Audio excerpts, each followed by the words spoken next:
Is all music haram? All singing isn't haram according to the Sharia. Some types of singing are. What we want to define for ourselves is haram singing. When does it become that major sin? وَمِنَ النَّاسِ مَنْ يَشْتَرِي لَهْوَ الْحَدِيثِ. And among mankind are those who purchase idle discourse. Why do they do this? لِيُضِلَّ عَنْ سَبِيلِ اللَّهِ بِغَيْرِ عِلْمٍ. To lead astray from the way of Allah without knowledge. In order for music to be haram, there's going to be two conditions for it. The first part was that it was distracting, but the second part is that it's misguiding from the way of Allah. So, lahwi, just in general, it means that it's something which distracts me. There's a movie that I'm watching, now I'm entertained, I forget my issues, my problems. That doesn't make it haram. In order for music to be considered haram, it has to be distracting from the way of Allah. The next one, misguiding from the way of Allah. There are two things that it misguides us from. One time is when we're misguided in our beliefs, our aqa'id. So for instance, let's say you have a believer. When they're in the company of other believers, they feel a different way. But if the person gets drowned in music, after a while, and this sometimes happens gradually, the person starts to deviate in their beliefs gradually.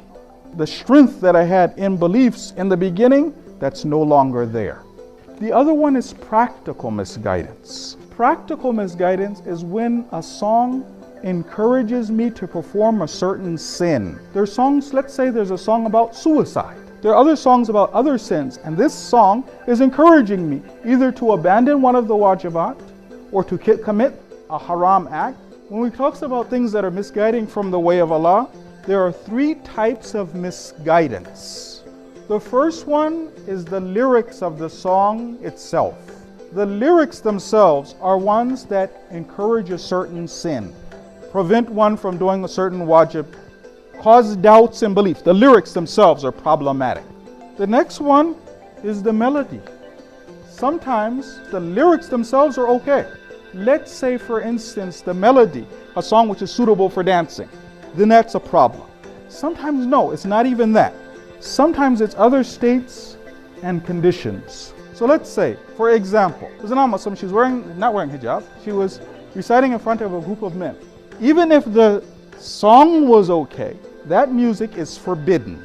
So all music isn't haram. In order for music to be considered haram, it has to have two conditions.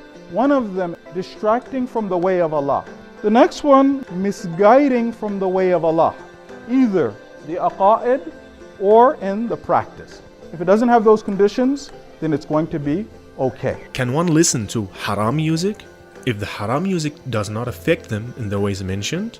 For example, if the music promotes sin, but it doesn't personally make me want to commit sin. No matter if you're affected or not, if it's forbidden, you can't listen to it. What if I don't know between me and Allah whether a particular music is haram or not? Can I listen to it? In that case, it is lawful to listen. Yes, some Marajas say still, it's better you don't listen to it. You don't have to go to the edge of haram, but it's halal.